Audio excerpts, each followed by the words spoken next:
Eee, Kemarin ada juga pernyataan permintaan maaf dari Presiden Jokowi. Mas Seno ada komentar soal permintaan maaf di hari pertama bulan kemerdekaan, kalau boleh saya kutip, Pak Jokowi mengatakan, "Di hari pertama bulan Agustus dengan segenap kesungguhan dan kerendahan hati, izinkan saya dan Profesor Kiai Haji Ma'ruf Amin ingin mohon maaf yang sedalam-dalamnya atas segala salah dan khilaf selama ini. Kami sangat menyadari bahwa sebagai manusia kami tidak mungkin dapat menyenangkan semua pihak. Kami juga tidak mungkin dapat memenuhi harapan dari semua pihak."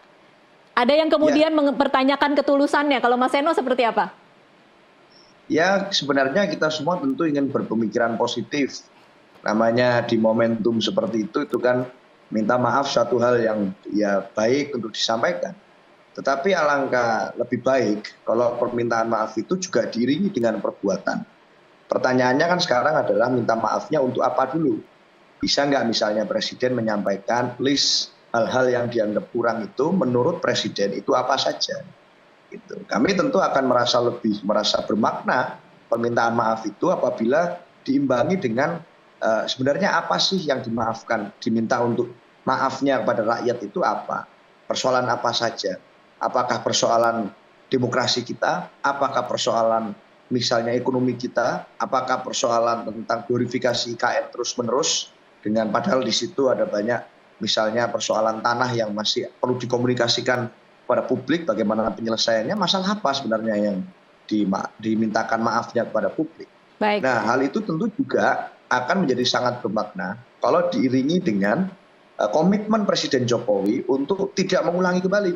Contohnya misalnya dugaan tentang cawe-cawe yang tadi Pak Ikrar sudah menyampaikan bahwa bagaimana peristiwa di MK itu cetha welo-welo, lalu kemarin di Mahkamah Agung juga terjadi pola yang serupa. Itu kan menjadi satu bentuk catatan kritis masyarakat.